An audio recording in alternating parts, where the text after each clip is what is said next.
So the first thing I would do is for number one, figure out your DNA code. Your DNA code. DNA code. Every person has a brain DNA code. Hmm. And from this DNA code, It's a bit different than your regular body DNA? it's different gene SNPs. We're looking at specific gene SNPs that are in your brain. And these gene SNPs regulate dopamine, norepinephrine, all these neurotransmitters that create behavior, right? And so someone, like one of the big things that people always say in this industry is you got to look for my leaders, look for the champions. Yeah. And typically they have a low amount of what's called MAOA gene SNP. That low gene SNP makes that person a warrior. They can deal with rejection, go through walls, not have an issue. And that is a very entrepreneurial mind versus someone who has a high amount of MAOA they'll have paralysis of analysis. They'll get stuck. They'll sit and say, why can't I move forward? They'll be overly sensitive to rejection and they can't move forward. So first thing I would sit and say is you got to get your code. Hello, everybody. Eric Worre here, and welcome to the Excellence Project. I have today a special guest, author of Wired for Wealth, Dr. Alok Trivedi, and he's a human performance expert, author of the best-selling books Wired for Wealth and Chasing Success. And we talk about rewiring your mind for success, rewiring your body for success, and creating a way that you can attract success naturally instead of always pushing the rock uphill. He's got 27 years of study. He's developed his own approach, which includes 92 techniques and tools to rewire the brain, been featured all over the world, and I think you're going to love the conversation. So with no further ado, let's jump into my conversation with Dr. Alok Trivedi. Dr. Alok Trivedi, how are you? I'm fantastic. Thank you for having me. I'm glad you're here. Thanks for coming in from Chicago. I bet it was cold. It is cold, so I was looking forward to the opportunity to get away. Yeah, we're here in Las Vegas, and Dr. Trivedi he's kind of known as Dr. Rewire. Yeah. A human performance expert, author of the best-selling book, Wired for Wealth, which I have right here, and Chasing Success. He's sought out by CEOs, celebrities, professional athletes, and entrepreneurs to rewire their thinking with a science-based approach. That's super fascinating. So they could transform their health, wealth, and relationships. So you talk about using your health background coupled with 27 years of study and practice of mind-body connection, the science of success and fulfillment, and research of human behavior. You develop your own approach, which now includes 92 techniques and tools to rewire the brain. Sure. I'm fascinated because for entrepreneurs, the wiring, the old programming is such a huge issue. Myself, it's a huge issue. Dealing with self-worth, dealing with bad habits, becoming aware of things that are not serving you, limiting beliefs, challenging those limiting beliefs. How do you replace them with empowering beliefs? Yep. How do you one Jim Rohn used to always say that how you do one thing is how you do everything. And I found out that that's not true. I agree. You can totally be dominant in one area of your life and totally dropping the ball in another area of your life. Yep. At least that's been true for me. And I think for other people too. So talk to me about your work and kind of the journey of getting into your work. And then let's dive in. Well, it's interesting, right? Thanks for the question. I think for me, it started way back when. I was a 19-year-old kid failing out of school, and someone gave me a Tony Robbins CD set, and it changed my life. And I was like, oh my God, what is this? Personal Power, 30-day thing? It was Get the Edge. Okay, Get the Edge. And I was getting a 1.9 GPA, and the guy said, you got to listen to this. And I said, okay. So I listened to it, and it was great. And it started to change and transform my life. Now, I was on the path of going to medical school, or at least trying to go to medical school, or open a bunch of 7-Elevens. That's what, as an Indian guy, that's what I did. Right. It was one of the other. Right. And so I started going down this path, and I started realizing, what is this thing? And instead of medicine, I found my path down chiropractic. Okay. And I was really excited about it. So I went down chiropractic, graduated school, did all this stuff. I was quote unquote successful. And I actually went ahead and built one of the largest clinics in the world at one point. And we were seeing over 1,250 people a week. Wow. That's a lot of people. It's a lot. But the thing with it was that I started seeing patients and I started asking them different questions because my study went from personal training to physical therapy to chiropractic to nutrition to brain, neurology, quantum neurology. I started studying all these things and I thought, what if we could rebalance the brain to help heal the body? And so I started playing with these examples. I had a case one time where the guy comes in, he always comes in on the 3rd of the month. And he says, I'm here. I'm like, why do you keep coming on the 3rd of the month? No matter what you do, you're on the 3rd of the month. And he says, I don't know, doc, I don't know. I said, what goes on? What happened when this pain started? And he said, well, I don't know. I said, when did it start? He said, last night. I said, okay, great. It started last night. I said, what were you doing? And he said, I was talking with the wife. I said, what were you talking about? We're talking about how we're going to pay the mortgage by the 5th. And I said, got it. So I literally at that time started playing with this idea. What if I got these questions to rebalance his brain? And I did. And I said, I'm not going to touch you. I'm not going to do anything, no therapy, nothing. I'm just going to ask some questions. I'm going to go home and you're going to go home. He says, okay. I said, come back tomorrow. I want to see how you're doing. And he comes back and he's 85% better. And I said, okay. He's like, Doc, what'd you do? I said, I don't know. I'm working with something. Finished off 15% goes away. He doesn't come back in 6 months. And I said, what happened? And he says, I don't know, doc. I'm better. I said, how's the money situation? He goes, I don't know. That got better too. And I started to think about this, right? Because I'm studying success and personal development and like Jim Rohn, all the classics that we're talking about. And then I started piecing it together. I started saying, if we balance the brain, we're balancing the body, but then we're also balancing the way that we think about life. And so I started putting these processes together. I started putting these tools together. And then honestly, I had to become a client of my own. And I went through a divorce, a pretty brutal divorce. Sure. And lost every dime I had. I like to sit and say, I had a lemon to eat for 4 days. So I was intermittent fasting before it was a thing, really, to be honest. Right. Not by choice. Right. And so, but I was speaking at all these events and I was speaking in front of audiences and I'd be backstage, Eric, and I'd say, guys, I need your help. Like, I got to figure out how to make some money here or else I'm going to lose it. And I'm going to lose my kids. All this stuff, like the stuff that comes up, real life stuff. And I remember asking questions to names that everyone would know if I'd said them. I was in the rooms with some big hitters at the time. And I'd say, guys, I need your help. And they're like, well, okay, well, what are you doing? And I said, well, doing, the standard affirmations, reading books, trying to change my limiting beliefs, all this stuff. And it's not working. And they said, okay, well, you got to change your beliefs. I said, got that, right? Like, I'm not a dummy. I get that. How? And then I kid you not, it was radio silence. They said, I said, how do you change your beliefs? And they said, well, you do the standard stuff. And I said, okay. I said, let me ask you a different question then. I said, how do I know what my beliefs are if I need to change them? And they said, well, that's easy. They said, you look at your environment and those are your beliefs. And honestly, at that moment, I was like, my BS meter went off. Mm-hmm. It was like, no, that's not true. I said, I'm a doctor. If someone walks into my office with back pain, they have back pain. The cause of it could be a sprain, strain, herniated disc, spondylolisthesis, spondylolysis, all cancer, tumors, all these different things. I said, so what I realized at that time is that the belief was the symptom, not the cause.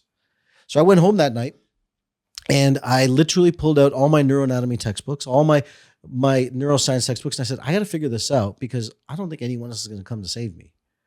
And so I literally pulled them all out. 2 a.m, I come up with this. I said, I got to figure out the anatomy of the belief. And I did.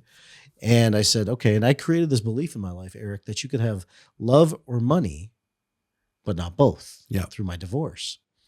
And I said, that's interesting. So I stayed up till 4 a.m. I didn't know really what I was doing at that time completely, but I rewired my own brain. 3 days later, I was blank with no money for 9 months. 3 days later, I sell a deal. I make my first $175,000. 3 days after that, I make another $108,000. 3 days later after that, I make $110,000. I said, okay, there's something here that I'm onto. And that's where the journey really began in helping people wire their brains around money and wealth. Fascinating. So I have a methodology that I use and I'm interested in yours. I know what worked for me. I know what I'm still stuck on, still areas where I'm stuck, like levels of a video game, you got to beat the boss at that level in order to be able to get to it. Still struggle with self-worth, and battle it all the time. And it shows up in very, very weird, symptoms, but, nutrition for sure is like the next big boss. Got it. I'm a champ, until 6 p.m. Got it. Absolute champ. And it used to be, physical fitness as well. And now I feel like I've conquered that piece and into a rhythm on it, but I know and I've helped millions of people. Yeah, you do. To change their beliefs about network marketing, about entrepreneurship, about themselves, about their capabilities. And I have a process for that. But it certainly isn't maybe it is, but not a mind body thing that I focused on. I had an interesting conversation that kind of started with my health journey a little over 2 years ago. I did an interview with Richard Branson. He was in Necker Island. I was here. We were having a conversation, and I asked him, what do entrepreneurs need to do this beginning of the year to make this next year their best year? And he said they need to be as fit as possible. Yeah. That was his answer. And I'm like, what? How is that an answer? Now he's, his 70s, just ripped and six pack and, walking around all the time with his shirt off and having fun and playing tennis and, moving his body 4 hours a day and enjoying it. And I'm bloated and, inflamed and look like I'm stung by 1,000 bees. And I like, I got, so it changed my awareness, which started the process. Right. Yeah. And I think there's a big difference between somebody who's driven by external things and somebody who's driven by internal things. Sure. And still, for many of the things that I'm trying to work on, I need external things. I need accountability. I left to my own devices, things will tip over. Yeah. Or if I get out of my bubble, sure, things will tip over. So, so you found this, like some clues leading you down a path, and it turned into a practice for you, turned into a business for you. All of it. So I first it came into my own salvation, to be honest with you. And then I realized, I said, okay, if I start doing this in one area for myself, I was already doing it with clients. I already started. So this worked with your love or money thing. Yeah, it worked with that. And then then I said, okay, here's one of my beliefs. What if I do this with all of them? Mm-hmm. And then I started going around the wheel to master my own life. And I said, real mastery is about me being able to integrate all of my beliefs. Yeah. And so I did. I spent years, and I still do to this day. I'm not done with it. Like, we always create new experiences. And so, but I sat there and I just rewired every area of my life, one by one by one. And I started to create the life that I wanted to. And I realized the science behind it. I studied the depth of the science and saying, okay, well, why is that keeping me stuck? Right. And I'll tell you, like in network marketing, there's a big thing and I don't know if you say this or not, but everyone says you got to know your why. You got to know your why. There's some truth to that. Yep. The bigger question is, what's your why not? Yeah. I view it as reasons. Yeah. What are your reasons, and what's the emotion attached to those reasons? But the real reason, because if the reasons are strong enough, you'll get something done. Or actually, the brain actually works the opposite direction. Believe it or not, the brain works in twice the pain will get you to move. So if someone sits and says, you know what, the pain of me going to prospect, the pain of me trying to build my business, is going to counteract with me actually navigating and having to deal with my kids. If that's too hard, I won't do it. Because our brain will move away from pain twice as likely versus moving towards pleasure. Mm-hmm. And when we say, what's our why? Automatically, we're saying we have to go through a massive amount of pain to get to the pleasure. Mm-hmm. Instead, what I said, what if I just rewired the pain and realized that there is no pain there and just move myself towards pleasure and relink the whole thing and get what I want out of it? And that's what I started doing. So if I'm understanding this right, you kind of moved the pain out of the way and focused more on pleasure, but you said people were more apt to respond to avoidance of pain. They would move towards the avoidance of pain. Yeah. Right? If there's pain, they'll move away from it. If they have a headache, instead of drinking water, exercising, taking deep breaths, first thing most people are going to do is going to reach for an Advil. Mm-hmm. Right? Maybe not in this audience, but general mass public. That's what they're going to do. But if we have them understand what's the real reason why you're not building that business, is it because you have what I call a root experience or a trauma when you were a kid that says rejection is bad? Yeah. Or is there something that says, you know what, I have a hard time building this business because, you know what, I have a belief around network marketing and distribution chains and all this. Then those things are literally have to get rewired, or else they're going to hit this wall again and again and again. The why won't be enough. Well, let me just back up then and just start with, I'm a client or somebody listening to this as a client. Tell me your process. So the first thing I would do is for number one, figure out your DNA code. Your DNA code. DNA code. Every person has a brain DNA code. And from this DNA code, it's a bit different than your regular body DNA. It's different gene SNPs, We're looking at specific gene snips that are in your brain. And these gene snips regulate dopamine, norepinephrine, all these neurotransmitters that create behavior, Mhm. right? And so someone, like one of the big things that people always say in this industry is you got to look for my leaders, look for the champions. Yeah. And typically they have a low amount of what's called MAOA gene snip. That low gene snip makes that person a warrior. They can deal with rejection, go through walls, not have an issue.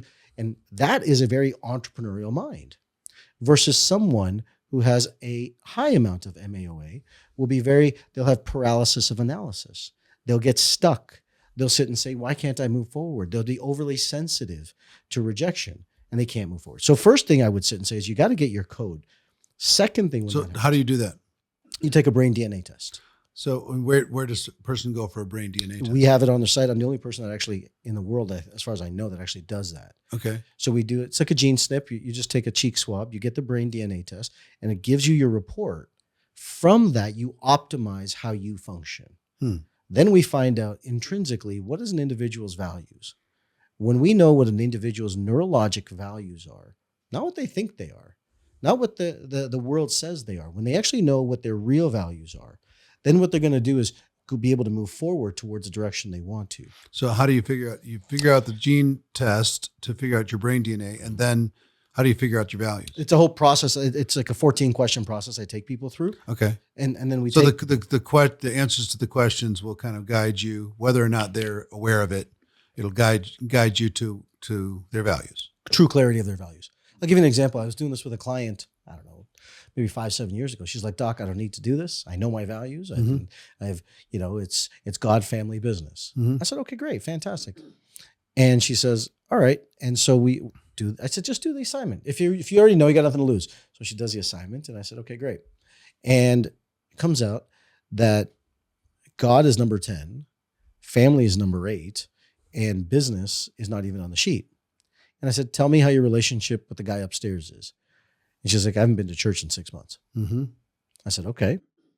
That doesn't mean you don't have a relationship. How's your relationship? She goes, I just don't feel like I have one. I said, how's your family? She goes, I'm in the middle of a divorce. I haven't seen my kids in 3 months. How's your business? She goes, I don't have a business. I've been lying to myself.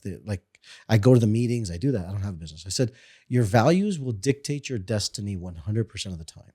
It's not arbitrary. So once we know what your values are, then what we have to do is we have to wire your brain to connect to the things intrinsically that you want, not the things that you think you want. So let me just back up. Yep. I'm big on process. Okay. Process.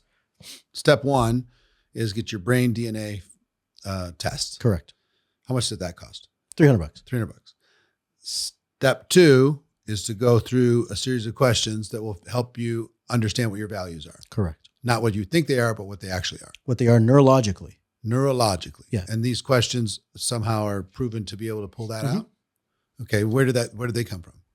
I designed them. Okay. So over all the years I've worked with people, I've been able to design. How many clients have you put through this process? 500,000. 500,000? I've been working with 500,000 clients, and I would say this process specifically with like brain DNA and all that. No. I'm saying with this specific part of the values process. The values process. I'd say about 25 to 30,000 people have gone through it. Okay. So all right. So you go through these questions, and then you figure out what the values are, and then step 3. And then step 3, what we have to do is we have to remove all the emotions that are preventing you, the why nots. These are the things that are like the 5 primary emotions I call are guilt, shame, resentment, pride, and infatuation. What's the last one? Infatuation. Infatuation? Infatuation. Okay. When we get infatuated, or when we have pride that we've done something well, or we have resentment, or we have guilt or shame, that's where the self-worth game comes in.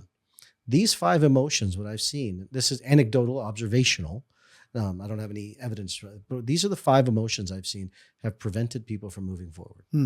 And once we rewire those, get rid of those by literally taking them through a process of questions to rebalance those, then what happens is the person easily moves forward. They go from what's called the amygdala to the prefrontal cortex. You probably studied that before. Not really. I'm a pretty simple guy. Mel Robbins. Yeah. She talks about that stuff quite a bit. What happens in your brain chemistry and the 5-second rule. and she just launched a new book called Let Them. Which is whatever great. people are going to do, let them. Yeah. And it does something in your brain to release the particular response of another person in order for you to be happy. Yeah. So she deals with that a little bit, and I've just done it surface stuff. Got it.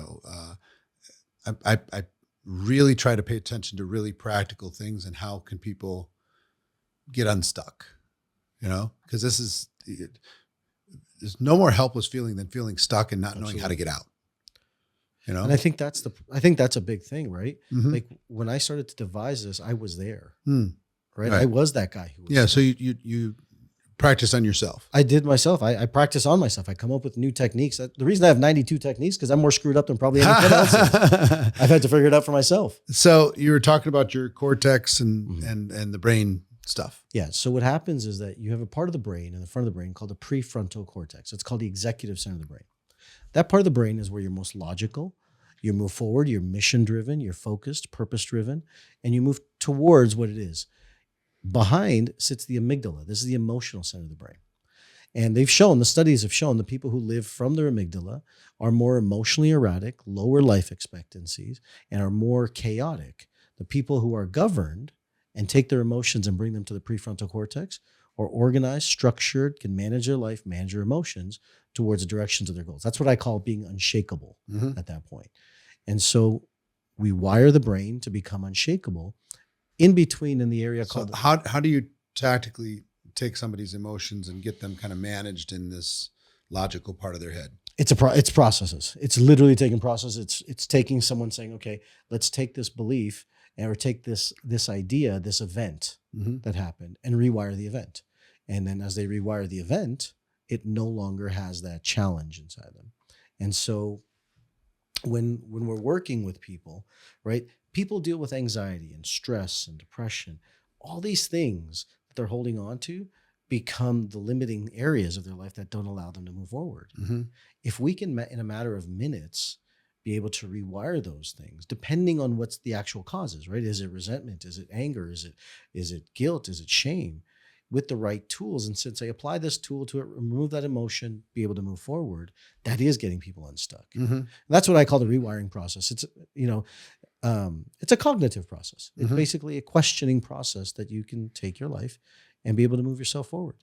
And we talk about health from a standpoint of mindset and meditation and relaxation tools and all that. And that's good, but they're escapes.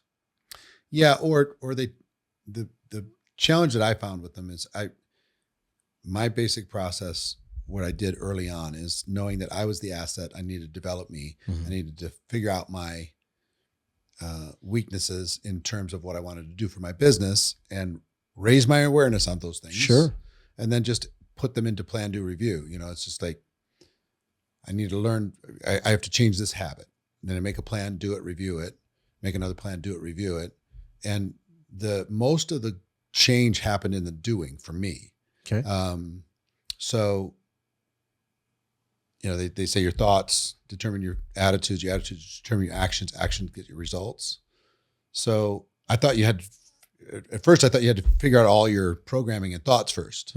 That takes a long time, for me at least. I found out if I was hungry enough, I would do the activity long enough that eventually I would change my attitude about it. And then it would eventually change my thinking about it, right? So I kind of reprogrammed from the doing and from kind of evidence-based confidence building skills. And that slowly rewired my programming, which I still work on, right? Sure. So I just didn't have that kind of time to I have to figure out all these different claws that are in my head that happened since childhood in order to be able to stop sabotaging everything. I just needed to just bite the bullet and do the work. And then it worked backwards for me. So I think absolutely. And that works for some people. Yeah. Okay. What about everybody else that's DNA is not based that way? It's not that easy for them, right? Like you're obviously a super successful individual. You've helped millions of people. But what about that person that says, I can't deal with that rejection no matter what I do? And their brain DNA has a code, a path, like an MTHFR.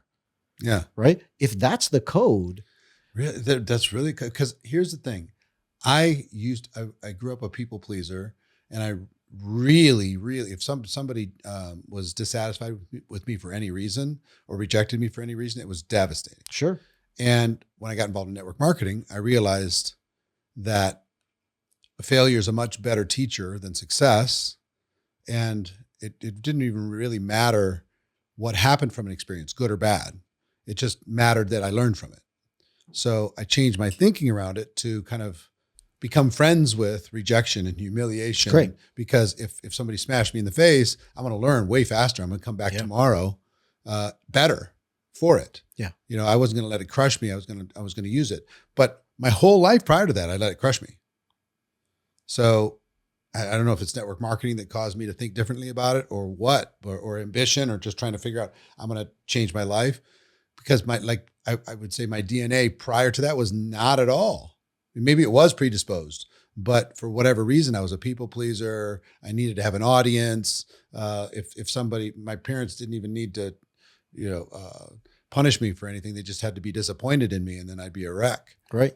So, but now I literally don't care. It's interesting because just in that explanation, Yeah. I would sit and say you probably have and I don't know this. Again, it's just observationally, right? I would sit and say there's a gene called OXTR. OXTR is super oxytocin driven, right? So high amounts of oxytocin are much more connected, and someone who has low amounts of oxytocin is disconnected. So tell me about oxytocin. Oxytocin is the connection, right? So it's love, connection, feeling loved, feeling sensitive. Yeah, I'm a very high empath for sure. So if that's a person like that, then the OXTR pathway is something that you look at. So someone in that state could have high amounts of OXTR. Okay. And if they do, then they need high amounts of love, connection. They need to be attaboyed often enough. And if they don't get it, they shrink. They fall small. They procrastinate. They feel. See, I needed. I think I need it, but a big change happened for me. Is I was always trying to get the attention of people that I wildly respected and have them, listen to me or whatever. And here's how I kind of imagined it in my mind. Imagine there were, 4 or 5 people like Mount Rushmore, but they're faced the other direction. Okay. And I'm at their back, and I'm jumping up and down saying, look at me. Well, look at what I achieved. Look at what I did. I followed your advice. I did this thing. I did that thing. And occasionally they turn their head and look over their shoulder and they give me a thumbs up. Hey, attaboy. And they turn back and they back engaged in their conversation. I never could earn my way into that crowd.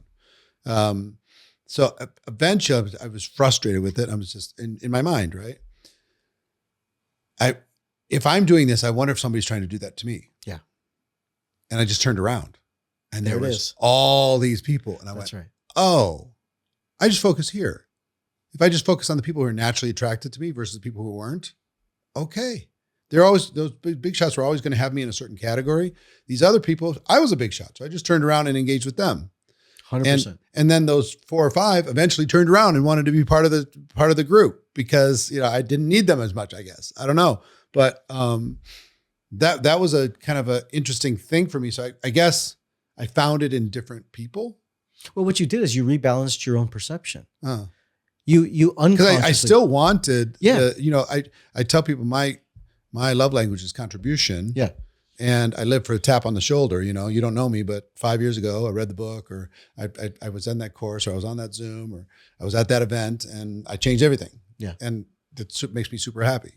Yeah. And I would bet you have an OXTR that's super sensitive because of that. But what you did is, that's one of the tools is to look and say, okay, whatever you're searching for, where do you have? Yeah. And you start finding it in your own mind, and you rebalance it in yourself. And you did that naturally, which is exactly what, if we can do that, our brain is trying to get us to do that, but we just don't look sometimes, right? You did it naturally, which is why I would bet that was a huge turning point in your life, your business. And I still have to be reminded. We all do. There's some people that I really admire and we're casual friends. I'd like to have closer relationship, but that's just not in the cards for them. Yeah. And they're big, powerful people, billionaire types. Yeah. And I think they're amazing, and they tolerate me, and they, just like, hey, yeah, I know him. Yeah, whatever. But they're not calling me for any reason. Sure. I think we all I'm have reaching that. out. I'm reaching out to them, but I like that burn. I'm okay with that burn. Absolutely. You know, I like being in big rooms where you just should be quiet and listen because, you know, there's really powerful people talking, Agree. you know, because there's really rare rooms. You know, and you probably have a flow for explaining this, and I might be interrupting that flow, but another aspect that I deal with and I try to coach people on, and I deal with myself, is your conscious and your subconscious mind. Okay. And you know, people have a primary and secondary. Typically, you know, like when I talk about network marketing, most people treat their job like a primary and their network marketing is a secondary thing that they'll do when they have time. And so long as that stays in place that way, then their subconscious mind is going to constantly be sabotaging their network marketing business in order to serve what is primary to their subconscious mind, right? And until they switch the two, even if they're part-time and their network marketing becomes primary and their job becomes secondary, then it'll start to serve their network marketing business and not serve the other things.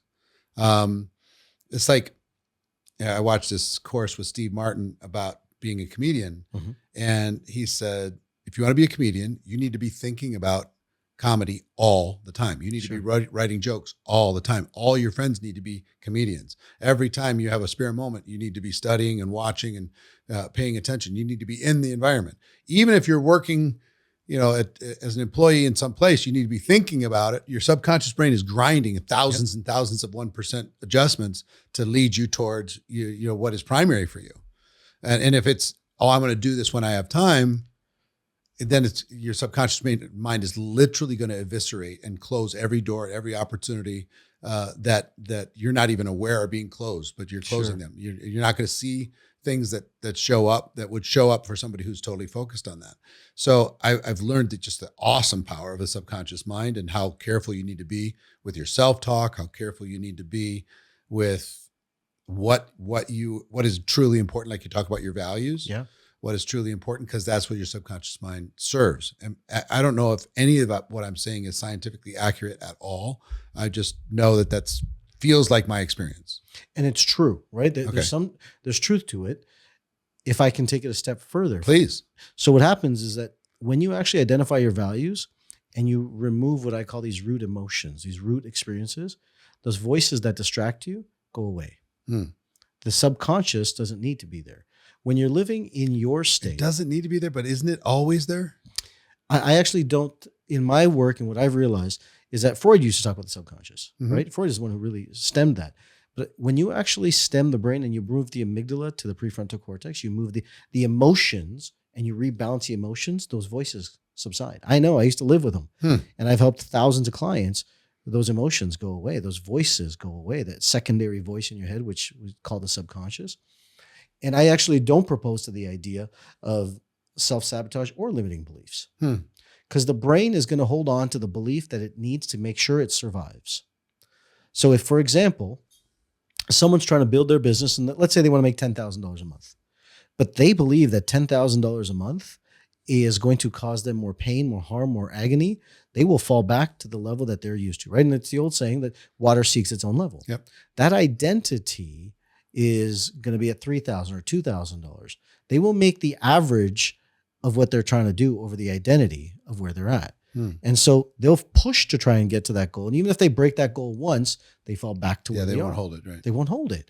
So, but now if you rewire and remove these emotional states of someone, then they can move towards where they want to go. So that belief isn't limiting, it's actually protecting. Every belief we have, the brain is not designed to restrict abundance. The brain is designed. If somebody's like addicted or something, that's not protecting if they're, it is. How is it protecting if they're destroying themselves by doing it? Because they probably have an emotion of guilt or shame that's actually causing them to self-destruct. Every experience, I've worked with alcoholics, heroin addicts, addiction for people who've had massive addictions. And we aren't going to do something in our brain that we don't see more benefits and drawbacks to. Isn't it more like short-term and long-term, short-term pleasure, long-term, they can't think about long-term consequences? Because they're emotional. Because they're in the amygdala in an emotional state. And so what happens is now that person sees there's more benefits right now in me eating the chocolate cake or having the alcohol or having the drug, whatever it is, whatever addiction we want to give it, we sit and say that addiction now is more beneficial in this moment, so that we go towards it. Now that's not does it hurt you in your life? Absolutely. But does a person believe that? No. When I sit down and I work with a situation with someone who's addicted to something, first thing I have to do, I did it yesterday. Lady's like, I keep eating unhealthy foods. She goes, I can't tell you, doc. I just go and I eat unhealthy foods. I said, good. Let's go find out why you do it. And she's like, I know it's so bad for me. I said, you still do it because you believe that there's a reason for you to do it. If I can tell you it's wrong for you for the rest of your life. Look, I didn't preach. I'm not preaching from an ivory tower. I smoked cigarettes. I smoke a pack of cigarettes a day. I drank like a fish. I was 55 pounds overweight. So I had to do this to myself to get it. And I judged myself. I brought myself to shame. I did all these things. I was an addict. And the only reason I stopped being an addict is when I realized that I was actually doing this because I believed it brought me more pleasure than pain at that moment. Mm-hmm. And then once I rewired that and I figured that out, I got clear and I got grateful for who I am and why I do it. Then I unlocked my path forward.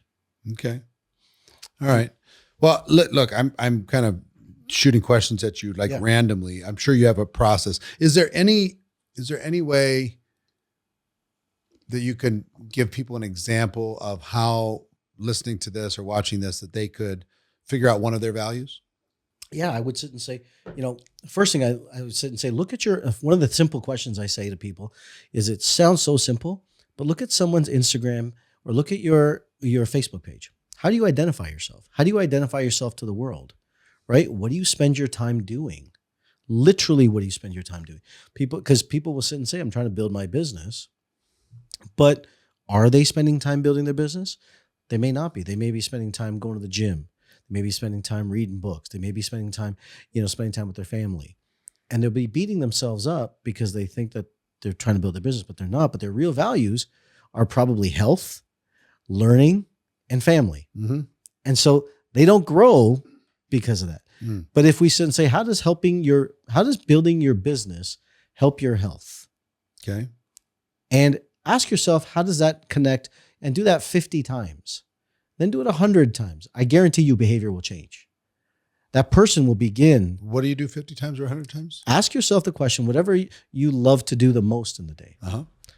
Ask yourself 50 benefits of you doing that behavior, building your business. How does it help that behavior? So for example, let's say someone loves to work out. Mm-hmm. Okay. They love to get healthy.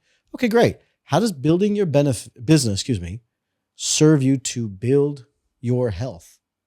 And if you can see how building a business is helping your health, all of a sudden that business is going to start to climb more value. You can take more action in it. And it's not going to be a struggle. We started this whole conversation with saying extrinsic versus intrinsic motivation. Mm-hmm. This links it internally. So the person wants to do it, doesn't feel like they have to do it. Mm. And when they want to do it, then they don't need external motivation. They don't need to be forced into it. Then they do it because they want to do it. Yeah, I found for me that I need accountability in an area that I'm struggling in order to be able to stay consistent in the right action until I can, change how I think about it. Do you find that the things that you actually love and you say, this is easy for me, you don't need accountability? Some areas, sure.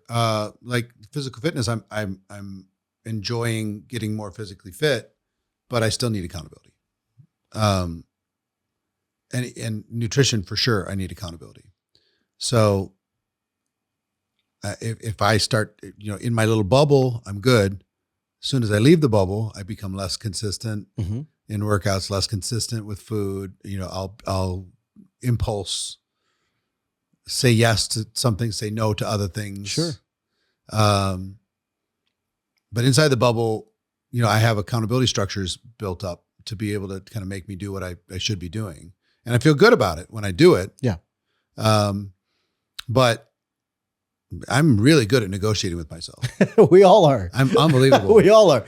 That old fashioned looks really good. Exactly. It looks really good. I get it. Yeah. Right. It's just like, so yeah, figuring this out as far as reprogramming myself, the work stuff, creating content, that type of stuff it's natural. It's like Sure. going downhill. The other things that I need to do that were kind of neglected or abused for decades. Yeah.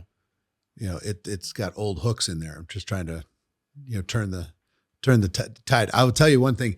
I had started on the health path, right? Mhm. And I was serious about it. I was aggressive. I was in Paris, France. And,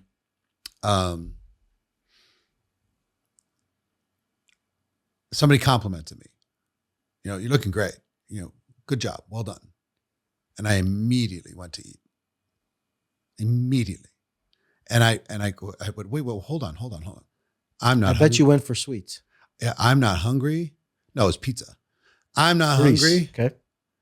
I'm not hungry at all. But the compliment triggered a setback. So, and just recently, in like the last couple months, I've had this mindset of getting to under 200 pounds and, still be lean and all that. Yeah. So I'm like 202, 203. And I hadn't weighed myself in a while. And I'd weighed myself as like 202, 203. Mhm. And as soon as I weighed it, I went to like 208. Mm-hmm. Like, what is the world? It's like, I started paying very, very close attention to compliments, because if I'm not aware, that's a sabotage trigger for me, because it's not my own vision of, I guess my vision of myself, Well, it is, but it's also this other mechanism, I think, Hmm. right? And allow me to come from my Sure, vantage sure. point on it, right? Remember I said there's 5 emotions? Mm-hmm. So when someone gives us a compliment, we become prideful in that. And then all of a sudden, I call it a positive root experience or a positive trauma. I've coined the term as a positive trauma.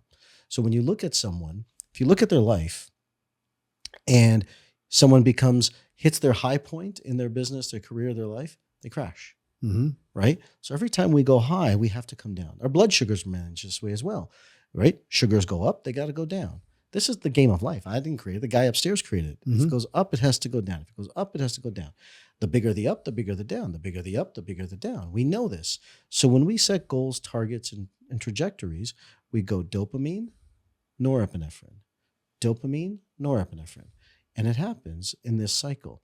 When we get complimented and we don't believe that we're actually truly where we want to be, if it's external, then we create that pride, shame cycle in our brain. And those emotions are in essence running us. Instead of, okay, like if you want, after we're done, I will sit and work with you and rewire this thing. Yeah. Yeah. This is a no-brainer for me. Come on. This is a no-brainer for me. And we'll sit down and I'll on. do it. That's not even an issue. Because that high breeds the low. The high breeds the low. But if you actually look at it and say, hey, this is part of the journey in it, it doesn't affect you, because we want our blood sugars to go up and down, but we want it to go in a trajectory, Right. steady. I just wanted to break in for a second and ask if you're struggling to stay motivated in your network marketing business. Are you feeling stuck? Like you're spinning your wheels, but not seeing the results that you'd hope to get? Well, you're not alone. This happens to everyone. And that's exactly why I created GoPro Insider. This is a daily video coaching program designed to give you the exact steps to move forward. In an average of just 7 minutes a day, you'll get my best strategies to master your mindset, sharpen your skills, and start seeing real progress. If you're tired of guessing, searching all over the internet for solutions, and ready for a proven path to success, join me at GoProInsider.com for as low as $9 a month, just 30 cents a day. It's time to take control of your business and your future. GoProInsider.com. Okay, let's get back to the conversation. So our whole brain is designed to keep us in balance. It's completely designed to keep us in balance. So when someone's complimenting you, you look great. Crap. I was like, yeah, thanks. And then, where's pizza? Mm-hmm.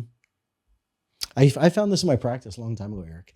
I would sit and I realized when I complimented my staff, next month they screw up and they quit. I give someone a bonus. How do you reconcile that with like the recognition side of network marketing? Yeah, it's a great question. And people being driven for that recognition, wanting that recognition. So I'm kind of and the performing antithesis. for it. I'm the antithesis of that. Wow. I'm the antithesis. When I work with people, I've taken people making $200,000 a year and then 11 months later make $1 million a year, because I don't get them on the reward on the outside. I get them intrinsic on the inside.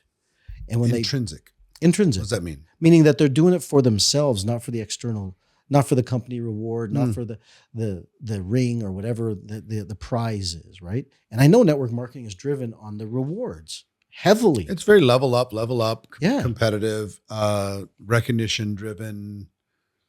And in essence, if we look at our brain, I was literally on a flight here, sitting right next to me was a psychiatrist. And so we got into a 3-hour discussion, and I asked her, I said, what do you see as the biggest challenge in the world today as a psychiatrist? And she says, people are too driven by rewards on the outside. I said, I agree with you 100%. Daniel Amen says the same thing, Dr. Amen. And I agree with his philosophy 100%. And so instead of the rewards, I get them to actually look internally. And when they do that, what happens is that they actually go after it, and they break their barriers and ceilings.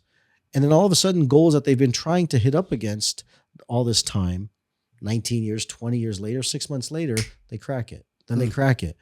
Because if we all sit and say, we've all heard this, we are the creator of our reality, then you're also the creator of the resistance of your reality. So what we have to do is rewire that resistance so that you can go towards what you want to. Right. And so it's the same type of thing. The more we focus on external rewards, the less we actually are able to govern ourselves, because every success needs another reward. My first book was Chasing Success after that exact premise. Interesting. So, I mean, there's another book similar. Have you seen The Gap and the Gain? Dan Sullivan's book? I've heard of it. I have not read it. Do you know the premise? I don't. Please. The premise is the gap is where you are compared to where you would like to be, and you're always unhappy. Sure. The gain is where you started and where you are. Sure. And if you live in the gain instead of the gap, then you're always going to be grateful. 100%. I agree with that. And not permanently unhappy because you're dissatisfied because you're beating yourself up because I should be farther. Yeah. And that's completely, I agree with that 100%, because you're actually grateful of where you are today. If we've all heard this, right? If you looked at the problems you have today 5 years ago, you would have begged for these problems. Yeah. Right. And there's truth to that. There's so much truth to that, is that's serotonin, right? There's 4 neurotransmitters. Let me go geek for science for a second. Go ahead. You have dopamine, which is going to motivate you. You have endorphins that are going to keep you going, make you start feeling better. Serotonin is going to actually make it a habit. And fourth is going to be oxytocin, where you actually love it.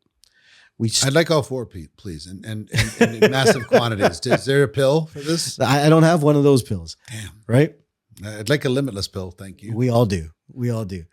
But I think when we look at it, we sit and say, hey, can we go after these things? But we've got to take ourselves through the journey of actually allowing ourselves to experience that. But if we allow ourselves to be grateful for where we are today versus seeing what we don't have, then you're going to have far more levels of success. All right. So you got to help me understand, because my premise has basically been look for repeating patterns in your life. Sure. You're the asset, and your breakthroughs are found in the repeating patterns. You'll find the symptoms there to be able to fix different things. Raise your awareness about those things, and then use the plan, do, review to get the reps necessary in order to be able to reprogram over time. Build competence, build confidence, repeat the cycle over and over. Yep. And always be thinking about the next thing. Yep. What's the next thing? Because a lot of people get comfortable real fast at a very low level compared to what they could do. Sure. And maybe it doesn't match their own image of themselves or whatever they're programming when they were a child, or for me, kind of growing up in the religious family was hard for a rich person to get into heaven. Mm-hmm. All these different types of things. It's like, I'd like to go to heaven. And imposter syndrome, shutting you down with some of these different things and all that. So where you're approaching is completely 180 from what I've done myself And you say it is kind of what I'm fascinated with is it's not a one size fits all type of a thing, because some people are predisposed to certain directions and some people have a different pathway. It's like Tony Robbins. He's good at helping people with breakthroughs in pretty short periods of time. But he said there's like 6 different patterns. Yep.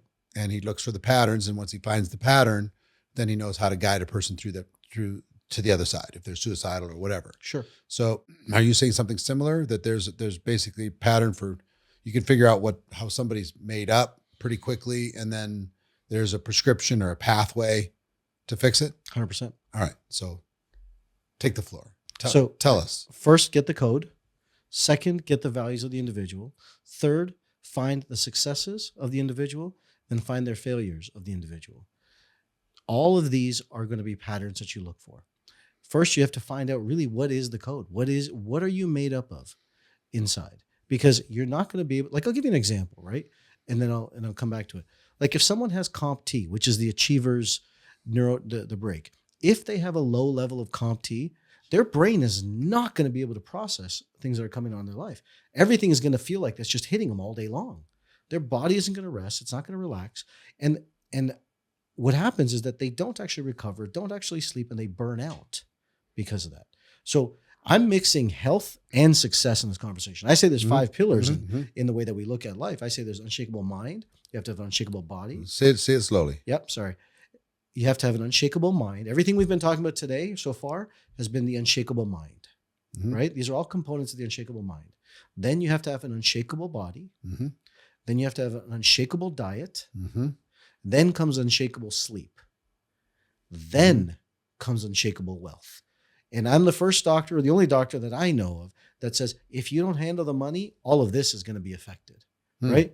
Because if you don't handle the financial side of your life, you're not going to sleep well. You're going to gain weight. You're going to have cortisol issues. You're going to have bloating. You're going to feel inflamed. If you don't have money, you're not going to be able to eat right. You're not going to be able to buy the organic foods, all these factors. So money and business completely go hand in hand. So first, we got to figure out what you're made of. Second, we have to figure out the psychological values of the individual. Once we know what it is, because here's the thing, I felt growing up, what we've done in psychology, and I was definitely a proponent of this, and also I hate the word victim of it, but we're not all the same. And what we do is say everyone's psychology is exactly the same. Everyone should do the exact same. That's not true. Your life has a completely different set of patterns, experiences, perceptions based on your life and your bringing. Mine has a completely different set. So I wanted to go create a system that it doesn't matter if you grew up in Minneapolis in a religious community or down in the Bahamas, and it didn't matter. It was everyone could use this thing individualized, customized. Once we find out the person's real values and identity, then we look at it and say, okay, what's their real mission? Every person has a mission, and it's individualized. And their mission, then what we do is take away, okay, what are the resistance? And those resistance are the emotional pieces. And then what we have to do is unlock those and rewire those and remove the emotions by finding the event and the emotion. Every emotion. Some event that occurred somewhere in your past that you got to get past. You got to get past that. Or change the meaning of. Or the event in the future that you want, right? So if you're trying to break and create a new identity, let's say, someone says, I want to create an identity of being a 6-figure earner. Okay, great. What do we have to do to build the wires, the cords, the connection to create that identity? And then wire it to that. But our life is based on these events. So it's not just about getting rid of traumas and past stuff. It's also about how am I going to build the person I'm going to turn into? And so once we do that 4-step framework, in essence, then someone can go create the life they want to. I know this because I've done it. This is what I teach people. I've done it with hundreds and thousands of people. Is that if you can go sit and say, okay, let's go create what it is you want to. Wire your brain to go be that person you want to. And then you can go build that into. So even if you're not predisposed to it, you can still rewire your brain? You can. It's epigenetics. So if you're predisposed and you can rewire anyway, why does the DNA matter? Because you need to know exactly which side of it is going to be high or low. So for example, let's say someone has a low level of MAOA. So they're going to have high amounts of serotonin and norepinephrine in the body. The rewiring process for that individual is going to be different than someone who doesn't have it, right? It's a different prescription for that individual in the way they live. It also goes down to diet too. Sure. It does? Absolutely. So how? So for example, someone who has CompT, let's use CompT because that's a very famous one, right? CompT, someone who has low levels of CompT and has high dopamine should not drink coffee because their stimulation is going to be way too active. They don't know that. And what that's going to do, it's going to cause adrenal problems and cortisol so they don't lose weight. So all of these behaviors that we do, we want to regulate our behaviors to our DNA cycle. Okay. Huh. There's a lot, I know. Yeah, I'm trying to unpack it. One for the individual, and what I keep thinking about in my head is there's people who are listening to this and say, okay, I want to rewire myself. Mm-hmm. But then you start thinking about these people who have teams, and if everybody's different, how do you figure out how to rewire or help the people who want to be rewired inside the organization if it's not some sort of standardized system? It is a standardized system. Yeah, but it's different. It's standardized, but it's different for how many different types of people. Yeah, but you take them through a process or I take them through a process. Yeah. Right. And then you take them through that same process. Everyone can do it. Doesn't matter that when I do work with teams, and I have worked with teams, it's okay, cool. Let's take you through the values process. You're going to have a different set of values and you're going to have a different set of values. Okay. Great. Those values are individualized. Everyone works on their own premise of values. And then when we ask the questions, like that same question I just asked a little while ago, is how do you build your business, right? Or if you want to be healthy, link 50 benefits to you actually going out to building your business to making you healthy. Mm-hmm. I could do that with anything. Mm-hmm. I could sit and say, list 50 benefits. You could sit and say, my value is business. Someone could say being a mom. Someone can sit and say working out. Mm-hmm. You do that regardless. That individual is going to start seeing more business opportunities. Right. Because we filter our world through our values. See, normally I would call that your subconscious brain. If you teach it to pay attention, you raise your awareness and pay attention, then it'll start letting you see, when you buy a red car, you start seeing all the red cars. Sure. You buy a Tesla, you start seeing all the Teslas. If you change your network marketing business, in this case, to being the primary and your job to be the secondary, then all of a sudden you're going to see all the network marketing opportunities. Sure. So you're raising it in its value. Yeah. But you're saying that it's less your subconscious and more active aligning the values and your active consciousness. Mm-hmm. You can actively do that process is what I'm saying. Because we have so much information, and I stand on the shoulders. I've had 130 genius mentors over my life, right? From Bob Proctor to Bill Gove to Steve Siebel to DeMartini to John Ashraf, everybody. Yep. I've studied with everyone. And we know more today about the brain than we ever did. And I do believe that it's important for us to stand on these shoulders and say, now, how do we take it to the next level? Mm-hmm. And this is the science of the future. This is the science of the next level, because we can actually control our thoughts. We can control our destiny, not simply by doing things just like when personal development first came out, right? And you know this, and I know this. And studies have shown people who go to personal development seminars, 96% of them see no change 3 months later. Why do people get stuck? Because they get motivated high and then they crash. They get motivated high and they crash.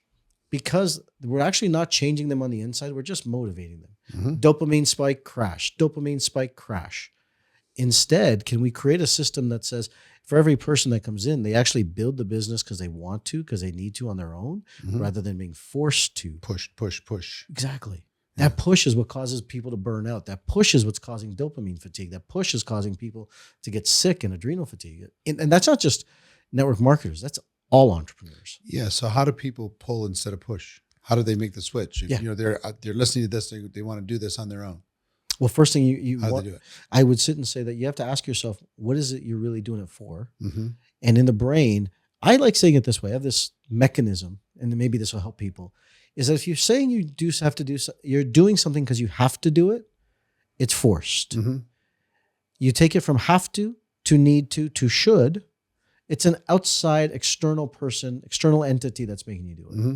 If you can move yourself to love to do it, choose to, want to, choose to, and then you actually love doing this, then it's not a force. Mhm. You love building business. Mm-hmm. There's no question. Mm-hmm. I love geeking out. Yeah. There's no question. And we all are designed to do what we love. And the more we do what we love, we become inspired from within to do. That's the game we're trying to play here. So you're trying to reframe the things that that are negatively driving you towards something, Sure. and step away from those and reframe it to something that you want to do instead of a pain price that you're willing to pay. Yeah. And if there's enough pain, it'll get you to move, but it will get you stuck. You'll have to go from. So you're trying to avoid pain. That'll work in the very short term, but not in the long term. Correct. And if you can change the fact that you love it instead of you're willing to endure it, That person will explode. then you go better. That person will go build whatever they want to build. They'll do it. They will be more disciplined. They will have the diet. They'll have the nutrition. They'll figure out these 5 pieces of their life, and they'll sit and say, "I will do everything," and every part of their life aligns to that, to that core of who they are. So we started the conversation in talking about biohacking prior to the cameras rolling. Figuring out the body and all this stuff, brain body connection. Yeah. And you were saying some of it is helpful and some of it might not be. Tell me how you came to those conclusions, and what are your biohacking premises? So I used to do everything, right? I did everything. I was like, I'm the extremist. I'm going to do it all. I'm going to sauna every day. I'm going to cold plunge every day. I'm going to work out every day. I'm going to do it all the time. And I thought I was better because of it. And then I did a DNA test. Brain DNA again? This was just a general DNA. This wasn't even a brain DNA. Okay. I just did a general DNA test, and I found some things out really interesting that really, really shifted the way that I think. It said, "Oh, you know what? Because I knew this. I hate the cold.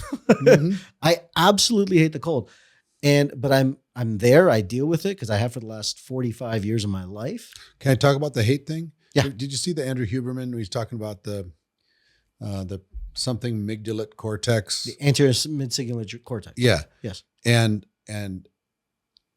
it's good for you. The bigger it is, The challenge. Yeah. and it grows when you do something you don't want to do. Correct. And that's part of the reason why he was having a conversation with David Goggins, and sharing that with him, that if you learn to love it, then it will stop growing. If you love something, it doesn't grow that. It doesn't stimulate that. If you don't love it and you do it anyway, then it grows. The only difference will be when you love it, then you'll give yourself new challenges in it. I see. Go longer, go whatever. Correct. You'll create your new set of challenges. Like kids are a great example of this, right? We're talking about video games earlier. When you sit and watch a kid play video games, I remember my son, 7 years old. He won't stop. They're amazing. Yeah. Right. That's amazing. They will find new challenges for themselves in their value structure. They always do. And we do too. It doesn't matter if you're 60 years old or you're 7 years old. If it's something you value, you'll find a new way to challenge yourself for more. Okay. So you could still stimulate that. Absolutely. By taking something you love to do and finding a challenge in it. Correct. So it's about the challenge. It is about the challenge. You still want a challenge. Yeah. A muscle doesn't grow without challenge. Right. The body needs that hermetic So you challenge. learn to love working out, but now, challenge yourself without injuring yourself. New weights, heavier weights, new reps, Different routines, new challenges. Absolutely. Okay. All right. Fair enough. So I found out this DNA test says that I actually don't process cold well. And if I go into the cold plunge every single day, I'm actually causing what's called a stress response on myself, which is doing the exact opposite of what I want to do. And it's actually making me put on more weight versus lose the weight. So even with the brown fat and all that. Even with the brown fat, because it causes me a stress response. Now, is it something you never do? No, I do. I still do it. But less often. Instead of being in 45 degrees for 6 minutes and riding through it, like I'm just as hard. I do as the everyone. 48 degrees for 3 minutes. It's great. And they say that achieves the results. Everything after that is just kind of a personal challenge. Correct. And I need to do it after a sauna. I'm the same way. I do it after. Yeah. I gotta be hot before I get in there and be cold. So but now I just do 2 to 3 times a week for 3 minutes. Okay. I don't overdo it. Okay. Knowing my body. Vitamin D. Vitamin D is a great example. For my entire life, I would go out golfing, Eric, mid-afternoon, and I'd go play golf, and I would end up, without question, with a sunstroke. And I would get this massive headache. I'd throw up. I'd get sick. And it's not like I was sitting there getting drunk on the, on the course or anything like that. But everyone's like, why do you keep getting sick? I'm like, I don't know. So I tempered it by going early in the morning, wearing a white hat, white t-shirt, so I reflect the sun, move it away. Turns out I don't convert vitamin D2 to D3 properly. So all that sun exposure I get turns into toxicity for me. So you can't, even if it's methylated or all that stuff, it doesn't matter? It doesn't matter. My body doesn't process it. So the reason I'm saying this is that, if 2 years ago I would have said, do it all. I've changed. I've changed my tune to say, So wait, it's very personalized, customized. Completely personalized. So tell me what you believe in the biohacking space based upon your evidence. I think what everyone does is moderation. I think there's a space for everything. What I do, exercise is a must. There's no question. There's no better, you cannot live your life without exercising. It's just a must. I exercise every day, not to the same intensity every day. I lift weights 5 days a week, but I do cardio. I do cardio twice a day. I do cardio twice a day. I do cardio in the morning. What's your cardio? Simple, treadmill or Stairmaster for 30 minutes. And then I do more fat burn. And then a couple times a year, I'll do a month if I'm just doing HIIT. Just up my VO2 max when I do that. So you do what? VO2 max HIIT training. Oh, HIIT. Yeah. So burst training, sprint for 30 seconds or a minute and off. So I'll do that. Second thing, I've said that you manage your glucose and you manage your dopamine, you have a long life. So I do rewire my brain every day, every perception, every thought, everything I do, I'm making sure my mind stays grounded. So tell me how you ground your mind and you rewire your brain. So in the morning, I start, as everyone starts their morning, with affirmations of how great things are going to be. And that studies have shown this, that instead of actually looking for the positives in the morning, list out all the challenges you're going to have in the morning. So whatever the day is going to bring you, ask yourself, what challenges are ahead of me do I have to go through? And how do I tackle those first? So I address my challenges first, and I get grateful for my challenges. So I say, how does that help me? How's that helping me getting me to my goals? Okay, great. Let's go address them. At the end of the day, whatever goes well, I find the drawbacks to govern. I make sure I don't get too excited about things. And whatever goes great, that doesn't go well, I find the benefits to. So I keep myself in an even keel. I'm almost creating my own stoic mind, for lack of better words. Okay. So that's how I rewire my brain every day. Diet is super important. I eat my carbs in the morning. I do believe in carbs. I do think carbs are important. Whole grain, whole food. I do that all in the morning. I don't do carbs at night. I limit alcohol.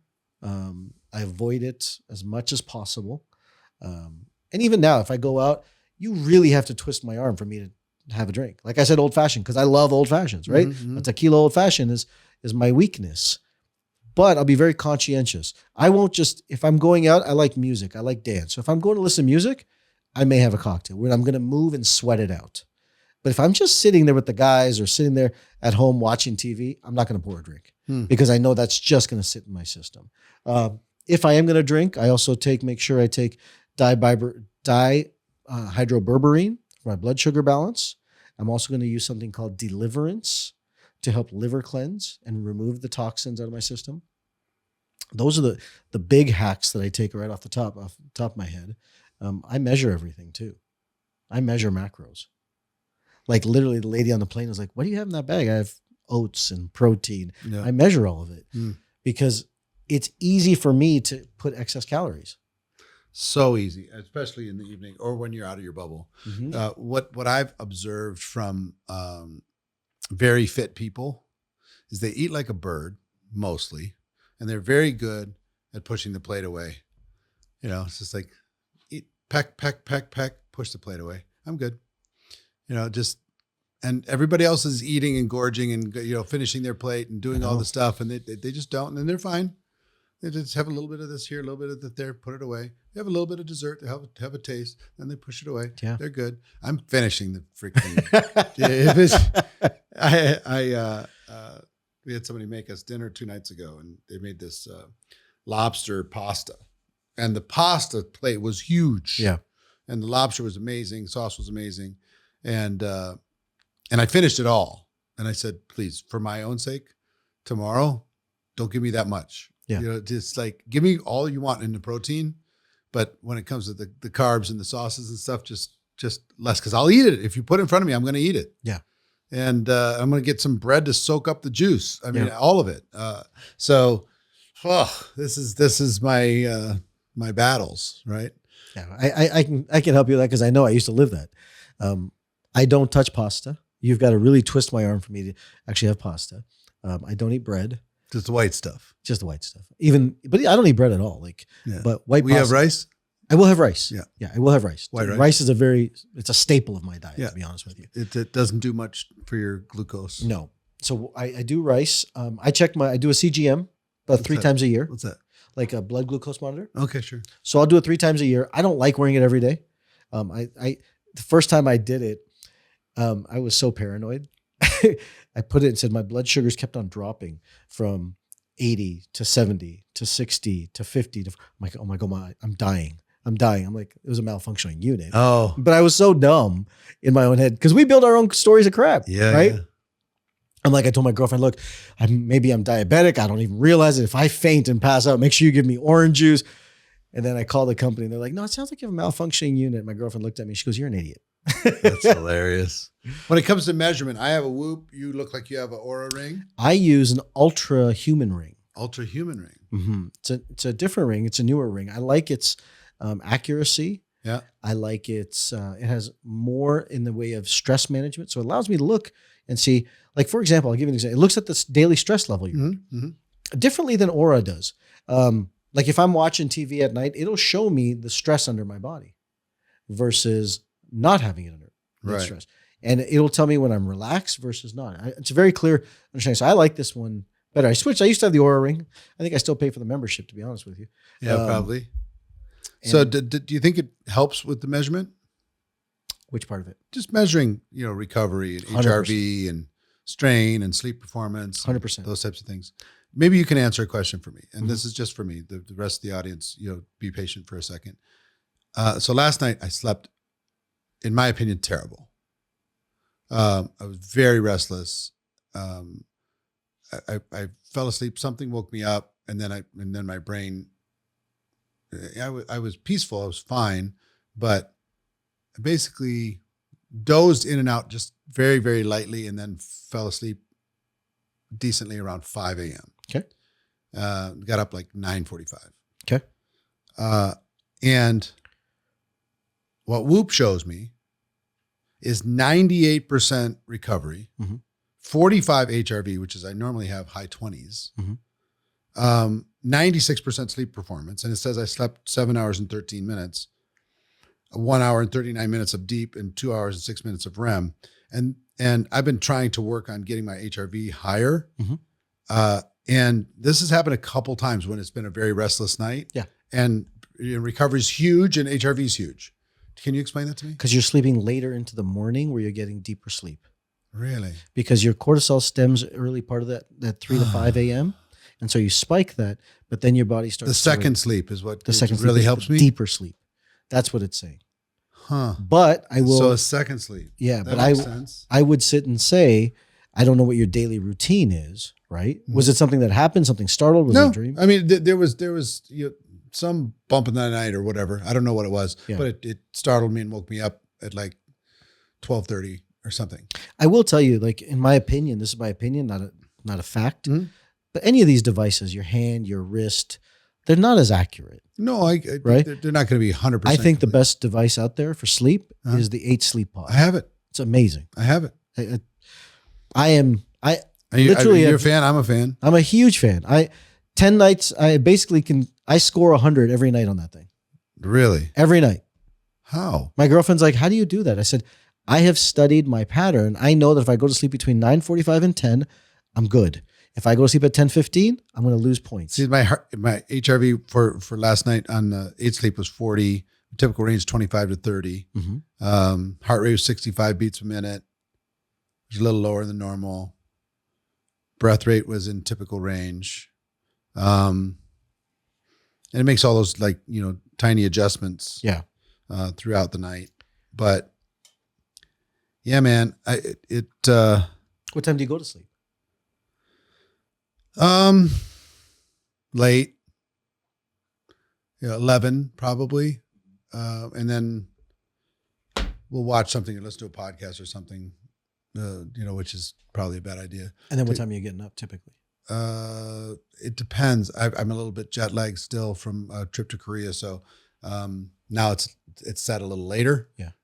When I'm really in a routine, I'll get up at like 7 and start my morning routine. My work day starts at 11. I like to do, red light, sauna, some cardio and weights, and be done by 10 and then start the day at 11. Yeah. So similar.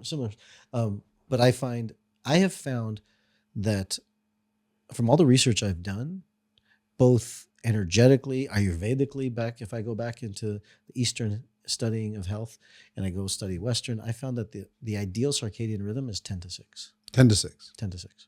Like sleeping though at 6. Yeah.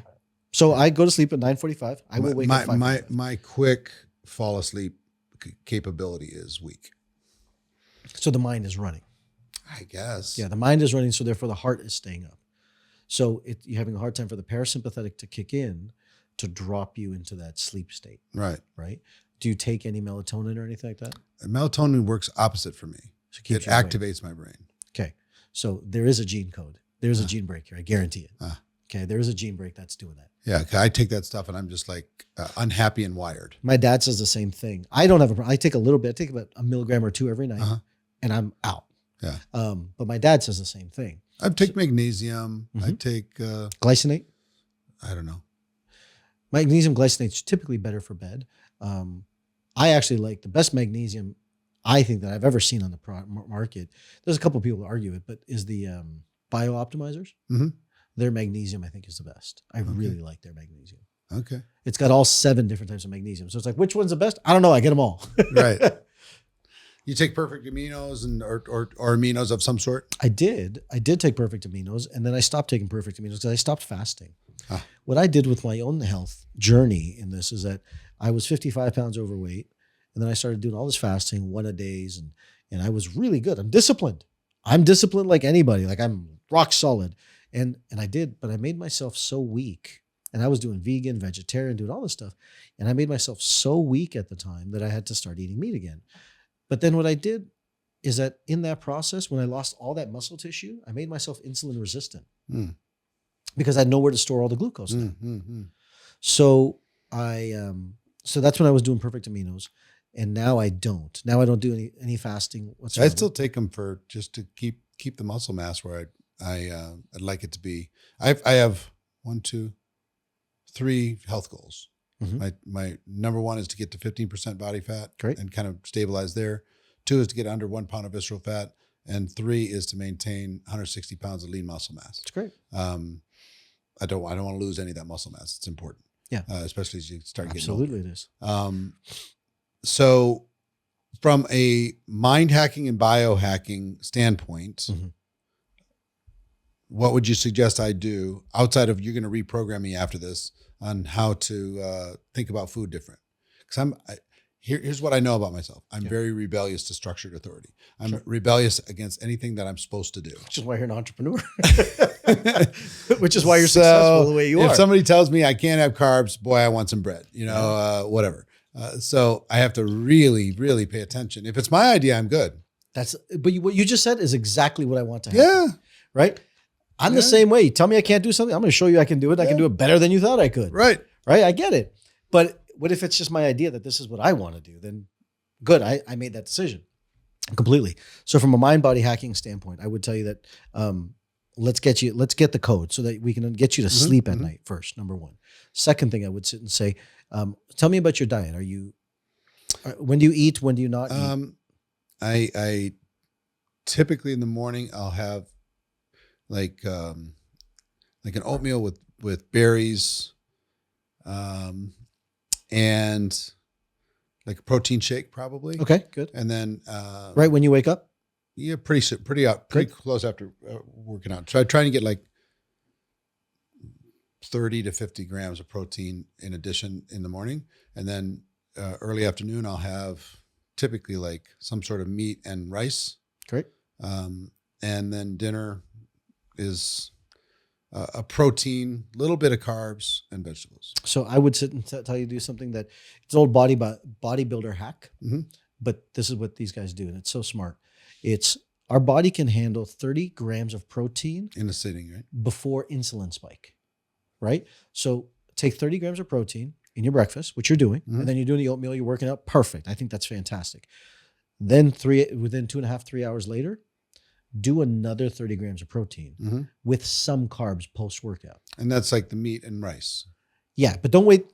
Don't wait. If you wake up at 7 and you're having that at 1 o'clock, that's too long. Yeah. Right? Keep the metabolism running through the day. So have 6 meals through the day versus just the 3. Right. And then at 3 o'clock, have another just protein, straight protein. In the evening, don't touch carbs. Yep. No carbs at night. No late night pasta. None of, have a filet, have some steak, by all means, but don't touch late night steak or late night, carbs. Just protein and veggies. Protein and veggies. And limit the fats. You want your body to use the fats that are in the inside.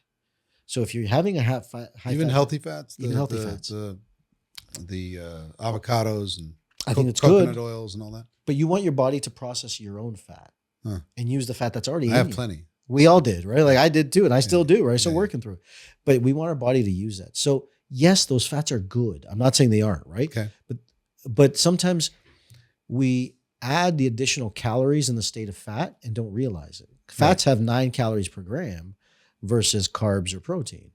So what we're doing is we're adding more fats in our calories. So if you're trying to lose a little bit more weight and lose the visceral fat, we want the body to say, hey guys, there's no fat in here. Let's go to our own stores and use it. So then you'll go to your own stores and use that fat molecule and you'll process that.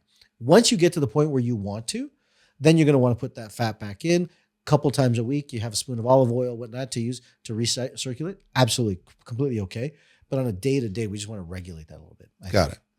So all this is fascinating. And I know I've kind of wandered around in this whole conversation, but what advice do you have for an entrepreneur in order to be able, they can get your book, Wired for Wealth, and we'll put the link in the show description. But somebody's out there listening to this and says, okay, I want to rewire my brain. I want to figure all this stuff out. I want to do what's best for my body and for my business and for my health and for, balancing all that stuff. The moderation piece for the hard drivers, the A types. Give them some advice as to how they would do that. I think the first thing today, this is my answer to it. It's get the code, get your code, because it's so personalized first. I would say that, but I also would sit and say, get the healthiest you can possibly be, because if you don't have the energy income is going to show up. Income is going to decline. It's going to show up. Well, it's going to show up to whatever your energy level is. Correct. Yeah. I always used to sit and say, it's all about the vibration, energy, that kind of stuff. You believe in all that? I do. I can go really deep down that rabbit hole if we want to. Yeah. But yeah, absolutely it is. The greater energy you have, the more people are going to be attracted magnetically to you. Your income is going to grow. Your influence, your magnetism is going to grow. It's all part of it. Right? And so I would say get yourself healthy as you can be. So number one, that's why I created the 5 pillars, right? Create an unshakable mind. Then you focus on creating an unshakable body, like lifting, exercising, moving. Then you create an unshakable diet.